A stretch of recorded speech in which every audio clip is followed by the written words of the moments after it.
आवाज़ की दुनिया के दोस्तों, नरेंद्र करेल आज फिर एक रोचक कहानी लेके आया है। आप सुनिए। हर मेरी कहानी में एक शिक्षा होती है, एक सीख होती है। एक बार शंकराचार्य जी अपनी सभा में लगा रखे थे। उसमें उनके शिष्य भी थे, बाहर के लोग भी थे, प्रवचन वो दे रहे थे। प्रवचन खत्म होने के बाद उस भीड़ में से एक आदमी बाहर आया, निकल के आया और गुरु जी के चरणों में गिर गया। गुरु जी से कहा, गुरुदेव आप मेरा हाथ देखिए। उसने कहा कि अभी मैं प्रवचन दिया हूँ, मुझे थोड़ा विश्राम करने दो। लेकिन उसके ज़्यादा जिद करने पर उन्होंने कहा, ला तेरा हाथ देखता हूँ। जब उस आदमी का जब शंकराचार्य जी ने हाथ देखा तो बहुत ही आश्चर्यचकित हो गए। आश्चर्यचकित होने के बाद में कहा, ठीक जा। बोले, गुरु जी मुझे बताइए तो मेरे हाथ में क्या है। बोले, नहीं तू जा। बोले, नहीं आप बताइए तो। बोले, क्या पूछना चाहता है। बोले, गुरु जी मैं जो मेरे हस्त रेखा बता रही वो बताइए। बोले, तेरी हस्त रेखा ये बता रही है कि तू 2 दिन बाद में मरने वाला है। इतना कहना तक उस आदमी के पसीने छूटने लगे, घबरा गया वो। उसने, गुरुदेव ये क्या बोल रहे हैं। बोला, तेरी हस्त रेखा ये बता रही है कि 2 दिन बाद में तू मरने वाला है। बोला, गुरुदेव इसका कोई उपाय। बोला कि उपाय क्या है। आज जो धर्मग्रंथ वेद से जो मैंने ग्रहण किया है वो तेरी हस्त रेखा देख करके मैं बता रहा हूँ 2 दिन बाद में तू मरने वाला। बोलो, गुरुदेव कोई रास्ता। बोले, कोई रास्ता नहीं है, इससे तुम्हें भगवान भी नहीं बचा सकता। जो तेरी हाथ की गणना बता रही है उसके हिसाब से तू मरेगा 2 दिन बाद। इतना सुनने के बाद में वो आदमी आधा तो वहीं मर गया उनकी बात सुन करके। कितने बड़े शंकराचार्य, उन्होंने जब मेरा हाथ देख के ये बताया है कि तू मरने वाला है। निराश होकर वो वहाँ से निकल के वो सोचा कि अब मैं क्या करूँ, कहाँ जाऊँ। अब घर में जाने से कोई फ़ायदा नहीं है क्योंकि 2 दिन बाद में तो मैं मरने वाला हूँ। अब वो नदी के किनारे आ गया। वहाँ पे उसने देखा एक बड़ का पेड़ है, उसकी चबूतरा बना हुआ था, वहाँ बैठ गया वो बड़ी गमगीन अवस्था में। तो बैठ गया, वो सोचने लगा कि क्या करूँ, अब तो मेरा जीवन ही नहीं है, 2 दिन बाद में मैं मरने ही वाला हूँ। अब क्या होगा, मेरे परिवार का क्या होगा।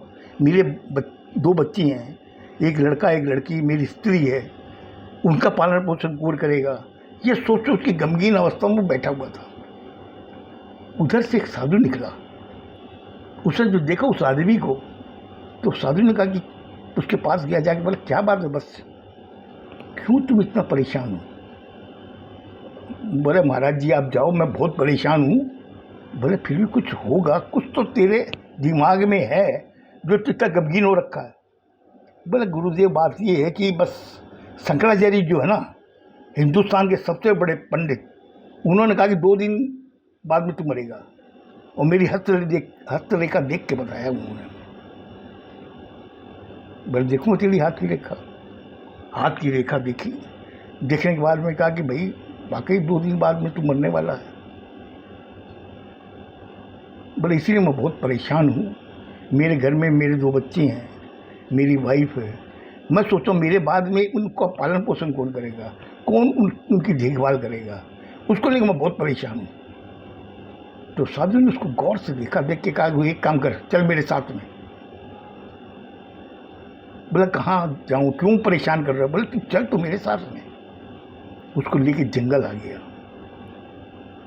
घोर जंगल के अंदर एक कुटिया थी, उस कुटिया में उसको लेके अंदर ले गया।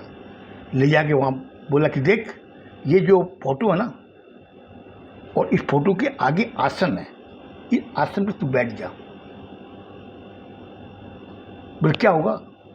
बोला, मैं तेरे को बता रहा हूँ ना, तू बैठ जा इसके ऊपर, और बैठ के मैं तेरे कान में एक मंत्र बोलूँगा, वो मंत्र का तू जाप करते रहना। बोले, क्या बोल रहे हैं गुरु जी। बोले, मैं तेरे जो बोला वो कर। ठीक है, वो बैठ गया। उसके कान में उन्होंने एक मंत्र दिया। अब वो मंत्र बोलना चालू। मंत्र बोलते बोलते इतना उसके अंदर मतलब कि खो गया, पर पूछिए मत। एक दिन निकल गया, 2 दिन निकल गया, तीसरे दिन साधु ने आके उसको हिलाया, बोला उठ जा। हैं? बोला हाँ तू उठ जा, तेरी जो ग्रह थी वो टल गई।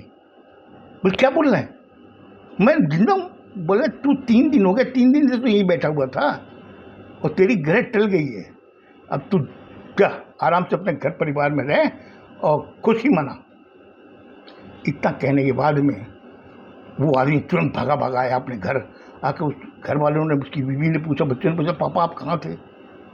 बोला पूछ मत, मैं बहुत बड़े ग्रह से टल के आया हूँ।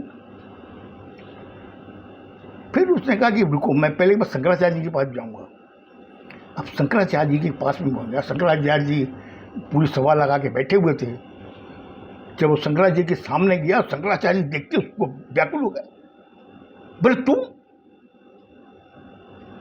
तू जिंदा है। बोले देख लीजिए मैं जिंदा हूँ आपके सामने, आज मैं 3रा दिन है। बोले तू जिंदा कैसे रह सकता है, तेरी हाथ की गणना बता रही थी कि तू जिंदा नहीं रह सकता, फिर हुआ कैसे ऐसा।